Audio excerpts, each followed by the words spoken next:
completely rejecting all religious activities which are materially motivated. This Bhagavad Puran propounds the highest truth, which is understandable by those devotees who are fully pure in heart. The highest truth is reality distinguished from illusion for the welfare of all. Such truth uproots the threefold miseries. This beautiful Bhagavatam, compiled by the great sage Vyasadeva in his maturity, is sufficient in itself for God realization. What is the need of any other scripture? As soon as one attentively and submissively hears the message of Bhagavatam, by this culture of knowledge, the Supreme Lord is established within the heart. O expert and thoughtful man, relish Srimad Bhagavatam, the mature fruit of the desire tree of Vedic literatures. It emanated from the lips of Srila Sukadeva Goswami. Therefore, this fruit has become even more tasteful, although its nectarine juice was already relishable for all, including liberated souls. Dharma prohojita kaitava atra paramo nirmaccharanam satam vedyam vastavam atra vastu sivadam tapatrayon moolanam Srimad Bhagavate Mahamuni Krite Kimba Parair Ishvara Sadhya Hirdiya Varuddhati Atra Kirtibhir Susrusubhis Tat Akshanat Nigamakalpataror Galitam Phalam Sukhamukhadamrata Drava Samyutam Pibat Bhagavatam Rasam Alayam Muhur Ahorasika Bhui Bhavukaha Nigamakalpatarol Garitam Naimise Animisa Kshetra Rasaya Sonaka Daya Satram Saragalokaya Sahasra Samam Asata. Once in a holy place in the forest of Nimisaranya, great sages headed by the sage Sonaka assembled to perform a great 1,000-year sacrifice for the satisfaction of the Lord and the devotees.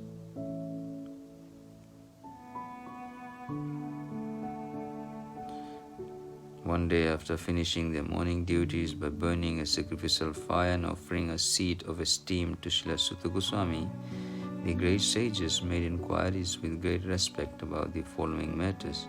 The sages said, "Respected Sutta Goswami, you are completely free from all vice. You are well versed in all the Vedic scriptures, famous for religious life and in the Puranas and the histories as well, for you have gone through them under proper guidance and have also explained them. Being the eldest learned Vedantist, O Sutta Goswami, you are acquainted with the knowledge of Vyasadeva, who is the incarnation of Godhead. And you also know other sages who are fully versed in all kinds of physical and metaphysical knowledge. And because you are submissive, your spiritual masters have endowed you with all the favors bestowed upon a gentle disciple. Therefore, you can tell us all that you have scientifically learned from them. Please, therefore, being blessed with many ears, explain to us in an easily understandable way what you have ascertained to be the absolute and ultimate good for the people in general. O learned one, in this iron age of Kali, men almost always have but short lives. They are quarrelsome, lazy, misguided, unlucky, and above all, always disturbed. There are many varieties of scriptures, and in all of them there are many prescribed duties, which can be learned only after many years of study in their various divisions. Therefore, O sage, please select the essence of all these scriptures and explain it for the good for all living beings, that by such instruction their hearts may be fully satisfied. All blessings upon you, O Sutta Goswami. You know for what purpose the personality of Godhead appeared in the womb of Devaki as the son of Vasudeva. O Sutta Goswami, we are eager to learn about the personality of Godhead and his incarnations. Please explain to us those teachings imparted by previous masters acharyas, for one who is uplifted both by speaking them and by hearing them. Living beings who are entangled in the complicated messes of birth and death can be freed immediately, even unconsciously chanting the holy name of Krishna, which is feared by fear personified. O Sutta Goswami, those great sages who have completely taken shelter of the lotus feet of the Lord can at once sanctify those who come in touch with them, whereas the waters of the Ganges can sanctify only after prolonged use. Who is there desiring deliverance from the vices of the age of coral, who is not willing to hear the virtuous glories of the Lord? His transcendental acts are magnificent and gracious, and great learned sages like Narad Muni sing of them. Please therefore speak to us who are eager to hear about the adventures he performs in his various incarnations. O Sutta Goswami, please narrate to us the transcendental pastimes of the Supreme Lord Godhead's multi-incarnations, such as auspicious adventures and pastimes of the Lord. The Supreme Controller are performed by his internal powers. We never tire of hearing the transcendental pastimes of the Personality of Godhead, who is glorified by hymns and prayers. Those who have developed a taste for transcendental relationships with him relish hearing of his pastimes at every moment. Lord Sri Krishna, the Personality of Godhead, along with Balaram, played like a human being, and so masked, he performed many superhuman acts. Knowing well that the age of Kali has already begun, we are assembled here in this holy place to hear at great length the transcendental message of Godhead, and in this way perform sacrifice. We think that we have met your goodness by the will of Providence, just so that we may accept you as captain of the ship for those who desire to cross the difficult ocean of Kali, which deteriorates all the good qualities of a human being. Since Sri Krishna, the Absolute Truth, the Master of all mystic powers, has departed for his own abode, please tell us to whom the religious principles have now gone for shelter. Ugra Savasuta Goswami, the son of Ramaharshana, being fully satisfied by the perfect questions of the Brahmanas, thanked them and thus attempted to reply. Srila Sutta Goswami said, "Let me offer my respectful obeisances unto that great sage Sukadeva Goswami, who can enter the hearts of all.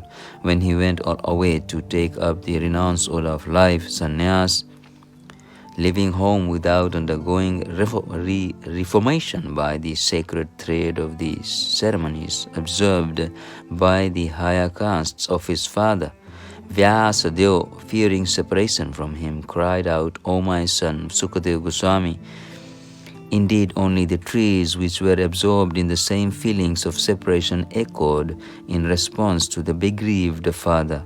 Let me offer my respectful obeisances unto him, Sukadeva Goswami, the spiritual master of all sages, the son of Vyasadeva, who out of his great compassion for those gross materialists who struggle to cross over the darkest regions of material existence, he spoke this most confidential supplement to the cream of Vedic knowledge, after having personally assimilated it by experience.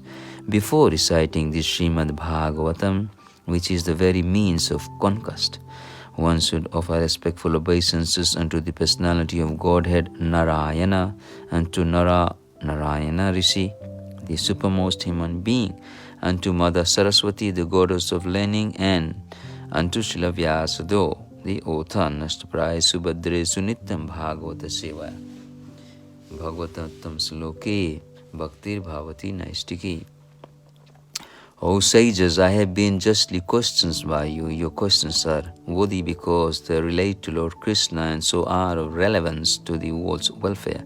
Only questions of this sort are capable of completely satisfying the self. The supreme occupation, dharma, for all humanity is that by which man can attain to loving devotional service unto the transcendent Lord. Such a devotional service must be unmotivated and uninterrupted to completely satisfy the self. By rendering devotional service unto the personality of Godhead, Sri Krishna, one immediately acquires causeless knowledge and detachment from the world. The occupational activities a man performs according to his own position are only so much useless labor if they do not provoke attraction for the message of the personality of Godhead. All occupational engagements are certainly meant for ultimate liberation. They should never be performed for material gain. Furthermore, according to sages, one who is engaged in the ultimate occupational service should never use material gain to cultivate sense gratification. Life's desire should never be directed towards sense gratification. One should desire only a healthy life or self-preservation. Since a human being is meant for inquiry about the absolute truth, nothing else should be the goal of one's work. Learned transcendentalists who know the absolute truth call this non-dual substance Brahman, Paramatma, or Bhagavan. The seriously inquisitive student or sage, well equipped with knowledge and detachment, realizes that absolute truth by rendering devotional service in terms of what he has heard from the Vedanta Shruti. O best among the twice born, it is therefore concluded that the highest perfection one can achieve by discharging the duties prescribed for one's own occupation according to caste divisions and orders of life is to please the personality of Godhead. Therefore, with one pointed attention, one should constantly hear about, glorify, remember, and worship the personality of Godhead, who is the protector of the devotees. With the sword in hand, intelligent men cut through the binding knots of the reactionary work karma by remembering the personality of Godhead. Therefore, who will not pay attention to the message? O twice born sages, by saving those devotees who are completely freed from all vice, great service is done. By such service, one gains affinity for hearing the messages of Srimad Bhagavatam. Sri Krishna, the personality of Godhead, who is the Paramatma super soul in everyone's heart and the benefactor of the faithful, truthful devotee, cleanses desire for material enjoyment from the heart of the devotee who has developed the urge to hear his messages, which are in themselves virtuous when properly heard and chanted by regular attendance in classes in the Bhagavatam and by rendering of service to the pure devotee. All that troublesome to the heart is almost completely destroyed, and loving service unto the personality of Godhead is praised with transcendental songs, is established as an irrevocable fact. As soon as irrevocable loving devotional service is established in the heart, the effects of nature's modes of passion and ignorance, such as lust, desire, and hankering, disappear from the heart. Then the devotee is established in mode of goodness, and he becomes completely happy, thus established in the mode of unalloyed goodness. The man whose mind has been enlivened by contact with devotional service to the Lord gains positive scientific knowledge of the personality of Godhead. In that stage of liberation from all material association, thus the knot in the heart is pierced and all misgivings are cut to pieces. The chain of fruitive actions is terminated when one sees the self as master. Certainly, therefore, since time immemorial, all transcendentalists have been rendering devotional service to Lord Krishna, the personality of Godhead, with great delight, because such devotional service is enlivening to the self. The transcendental personality of Godhead is indirectly associated with the three modes of material nature, namely passion, goodness, and ignorance. And just for the material world's creation, maintenance, and destruction, he accepts the three qualitative forms of Brahma, Vishnu, and Shiva, of three deities. Of these three, all human beings can derive ultimate benefit from Vishnu, the form of the quality of mode of goodness. Firewood is a transformation of earth, but smoke is better than the raw wood, and fire is still better, for by fire we can derive the benefits of superior knowledge through Vedic sacrifices. Similarly, passion, rajas, is better than ignorance, tamas. But goodness, sattva, is best because by goodness one can come to realize the absolute truth. Previously, all the great sages rendered service unto the personality of Godhead due to his existence above the three modes of material nature. They worshipped him to become free from material conditions and thus derive the ultimate benefit. Whoever follows such great authorities is also eligible for liberation from the material world. Those who are serious about liberations are certainly non-envious, and they reject all. Yet they reject the horrible and ghastly forms of the demigods and worship only the all blissful forms of the Lord Vishnu and his plenary persons. Those who are in the modes of passion and ignorance worship those in the same category, namely the forefathers and other living beings and the demigods who are in charge of the cosmic activities, for they are urged by a desire to materially benefited with women, wealth, power, and progeny. In the revealed scriptures, the ultimate object of knowledge is Sri Krishna, the personality of Godhead. The purpose of performing sacrifices is to please him. Yoga is for realizing him. All fruitive activities are ultimately rewarded by him only. He is supreme knowledge, and all severe austerities are performed to know him. Religious dharma is rendering loving service unto him. He is the supreme goal of life.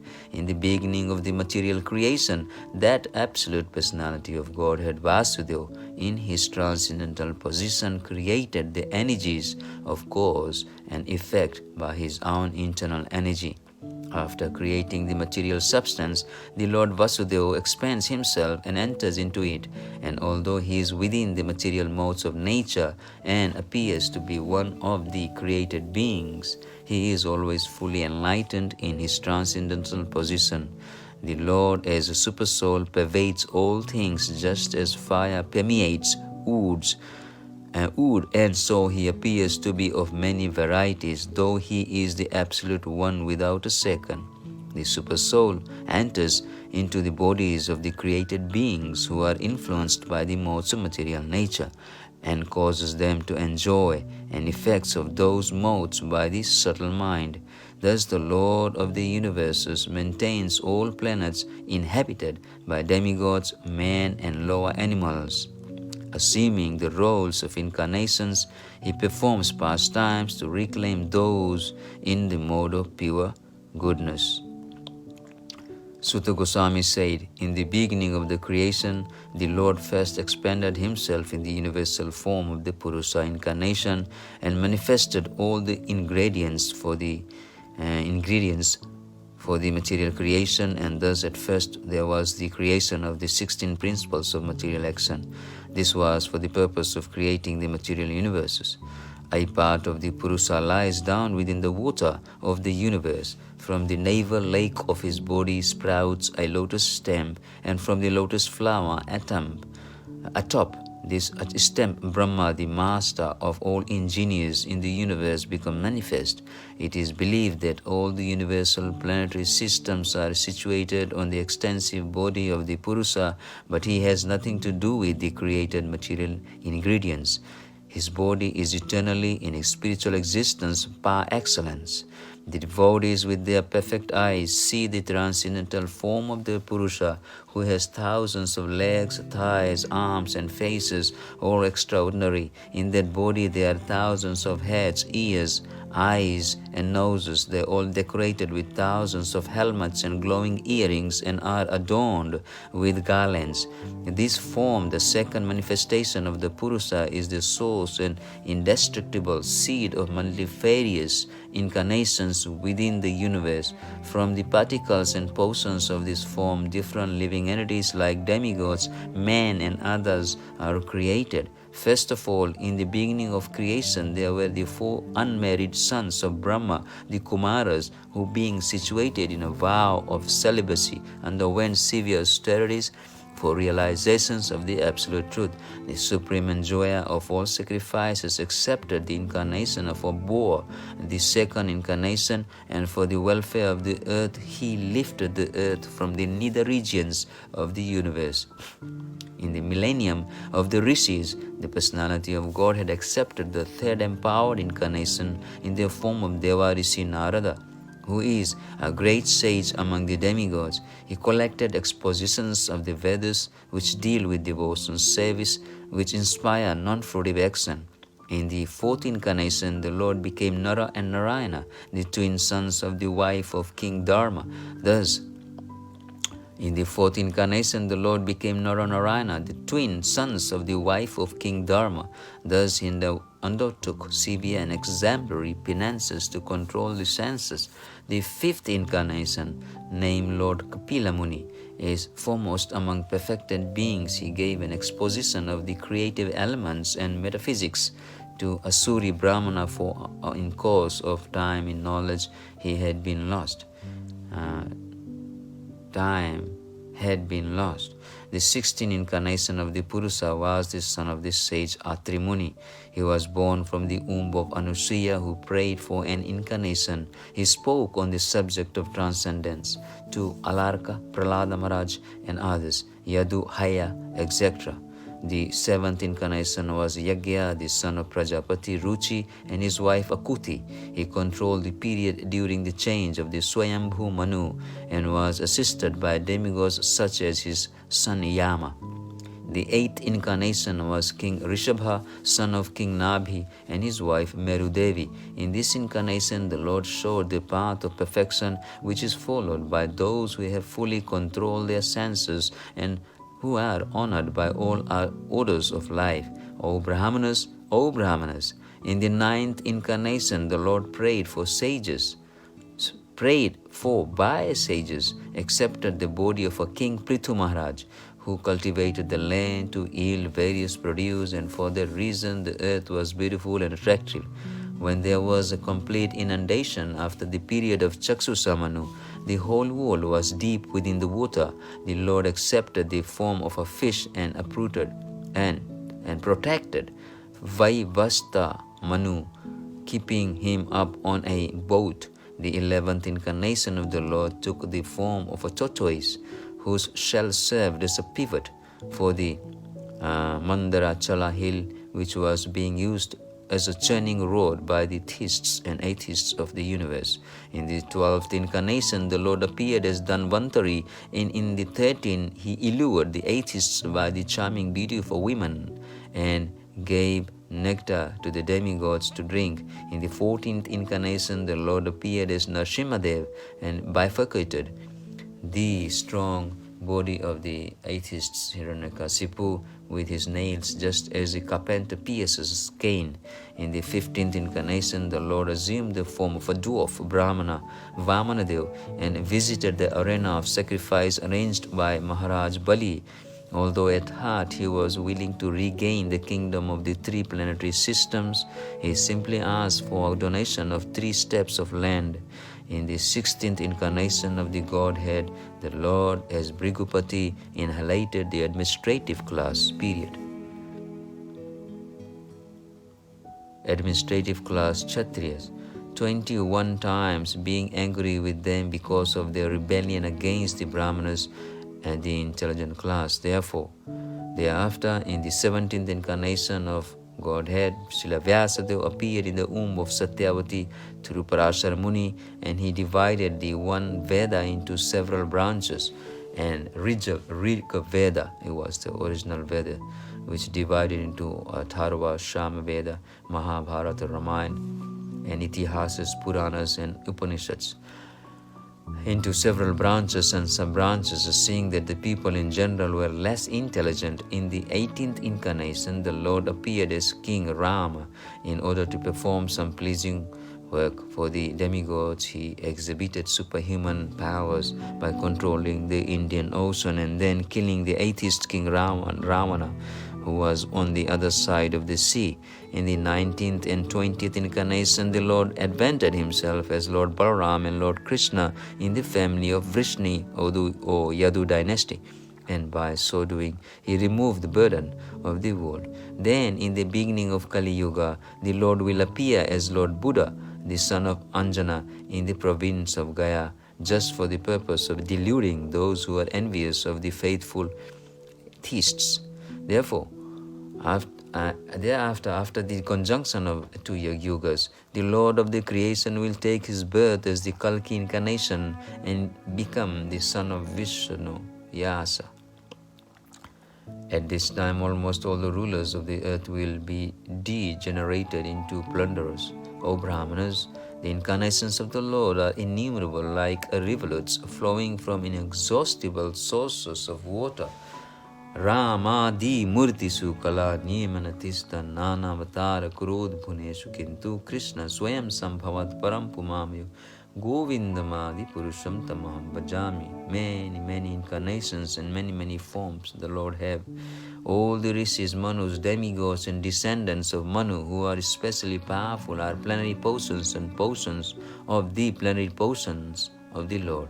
This also includes the Prajapatis. All the above mentioned incarnations are either plenary portions or portions of the plenary portions of the Lord. But Lord Shri Krishna is the original personality of Godhead. All of them appear on planets whenever there is a disturbance created by the atheists. The Lord incarnates to protect the theists. Whoever carefully recites the mysterious appearances of the Lord with devotion in the morning and in the evening gets a relief from all miseries of life. The conception of the Virati universal form of the Lord as appearing in the material world is imaginary. It is to enable the less intelligent and neophytes to adjust to the idea of the Lord's having form. But factually the Lord has no material form. Clouds and dust are carried by the air, but less intelligent persons say that the sky is cloudy and the air is dirty. Similarly, they also implant material bodily conceptions on the spirit self. Beyond this gross conception of form is another subtle conception of form, which is without formal shape and is unseen, unheard, and unmanifest. The living being has his form beyond this subtlety, otherwise he could not have repeated births.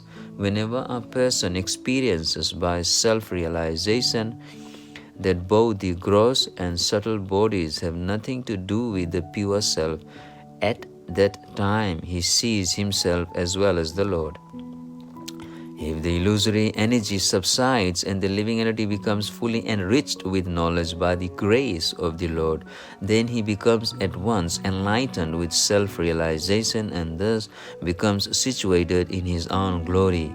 Thus learned men describe the births and activities of the unborn and inactive, which is undiscoverable. Even in the Vedic literatures, he is the Lord of the heart. The Lord, whose activities are always spotless, is the master of all the six senses and is fully omnipotent with six opulences. He creates the manifested universes, maintains them, and inhalates them without being in the least affected. He is within every living being and is always independent. The foolish with the poor fund of knowledge cannot know the transcendental nature of the forms, names, and activities of the Lord, who is playing like an actor in a drama, nor can they express such things neither in their speculations nor in their words. Only those who render unreserved, uninterrupted, favorable service unto the lotus feet of Lord Shri Krishna, who carries the wheel of the chariot in his hand, can know the Creator of the universe in his full glory, power, and transcendental. Sa Veda Dhatu Padavim, Sa Veda Dhatu Padavim Parasya Duranta Viryasya Rathanga Panehe. Yo amamaya santataya vanuvrityaha bhajate tat pad saroja gandham. Only those who render unreserved, uninterrupted, favorable service unto the lotus feet of Lord Shri Krishna, who carries the wheel of the chariot in his hand, can know the Creator of the universe in his full glory. power and transcendence. Only by making such inquiries in this world can one be successful and perfectly cognizant, for such inquiries invoke transcendental ecstatic love unto the personality of Godhead, who is the proprietor of all the universes and guarantees 100% immunity from the dreadful repetition of birth and death. The Srimad Bhagavatam is the literal incarnation of God, and it is compiled by Srila Vyasadeva, the incarnation of God. It is meant for the ultimate good of all people, and it is all successful, all blissful, and all perfect. Srila Vyasadeva delivered it to his son, Sukadeva Goswami, who is the most respected among the self-realized, after extracting the cream of all Vedic literatures and histories of the universes. Srila Sukadeva Goswami, the son of Vyasadeva, in his turn delivered the Srimad Bhagavatam to the great Emperor Parikshit, who sat surrounded by sages on the bank of the Ganges, awaiting death without taking food or drink. This Bhagavatam Purana is as brilliant as the sun, and it has arisen just after the departure of Lord Sri Krishna to his own abode, accompanied by religion, knowledge, etc. Persons who have lost their vision due to the dense darkness of the ignorance in the age of Kali Yuga shall get light from this Bhagavatam. Krishne va dhamo pagate dharma jnana dibhisaha kalau nasta drissamesa puranarako adunodita.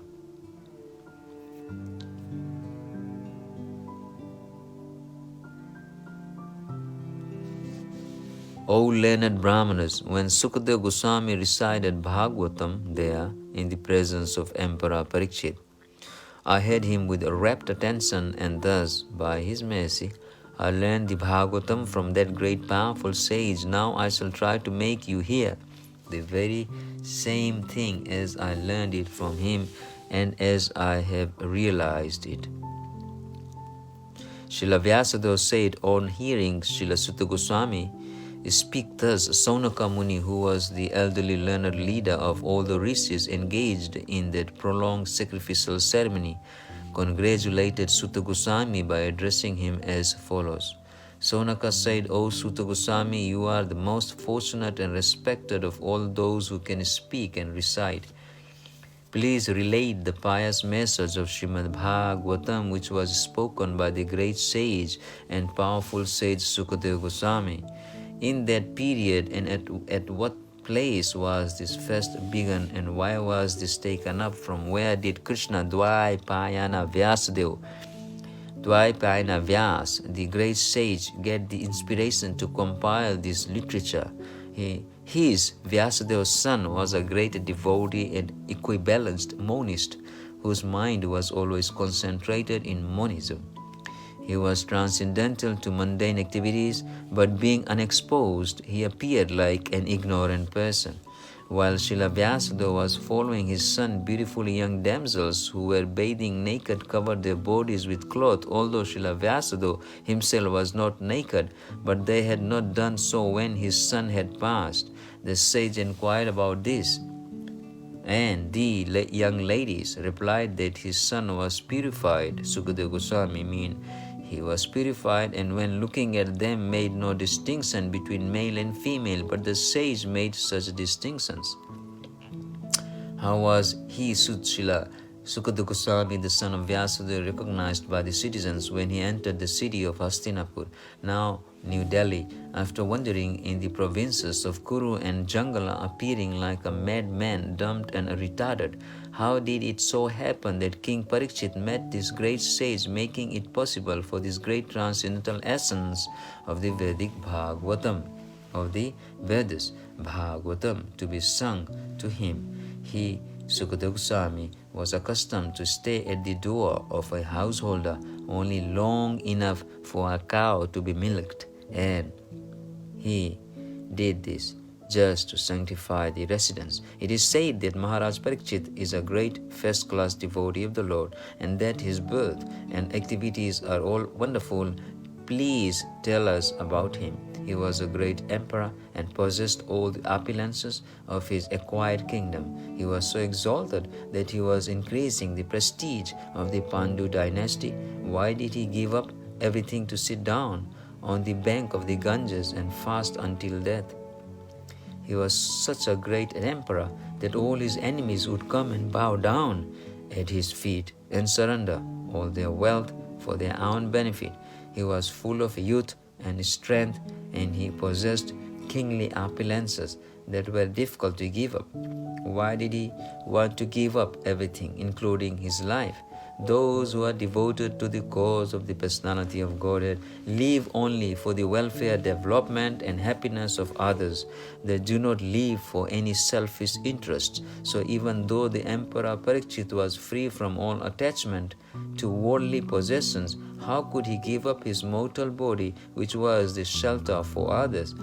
We know that you are expert in the meaning of all subjects except some portions of the Vedas, and thus you can clearly explain the answers to all the questions we have just put to you. Sutta Goswami said, when the second millennium overlapped the third, the great sage Vyasadeva was born to Parasara Muni in the womb of Satyavati, the daughter of Vasu. Once upon a time, Vyasadeva, as the sun rose, took his morning ablation in the waters of the Saraswati and sat alone to concentrate. The great sage Vyasadeva saw anomalies and in the duties of the millennia. This happens on the earth in different ages due to the unseen force of time. The great sage, who was fully equipped with knowledge, could see through his transcendental vision the deteriorations of everything material due to the influence of the age. He could also see that these faithless people in general would be reduced in duration of life and would be impatient due to lack of goodness. Thus he contemplated for the welfare of men in all statuses and orders of life. He saw that the sacrifices mentioned in the Vedas were means by which the people's occupations could be purified, and to simplify the process, he divided the one Veda into four. In order to expand this among men, the four divisions of the original sources of knowledge, the Vedas, were made separately, but the historical facts and authentic stories mentioned in the Puranas are called the fifth Veda. After the Vedas were divided into four divisions, Paila Rishi became the professor of the Rig Veda, Jaimini the professor of the Shama Veda, and Vaisampayana alone became glorified by the Yajur Veda, are the disciples of Vyasadeva. The Sumantu Manu Angira, who was very devotedly engaged, was entrusted with the Atharva Veda, and my father Romaharshana was entrusted with the Puranas and historical records, Sutta Goswami said. All these learned scholars in their turn rendered their entrusted Vedas unto their many disciples, grand-disciples and great-grand-disciples, and thus the respective branches of the followers of the Vedas came into being. Thus the great sage Vyasadeva, who is very kind to the ignorant masses, edited the Vedas so that it might be assimilated by a less intelligent man. Out of compassion, the great sage thought it wise that this would enable man to achieve the ultimate goal of life.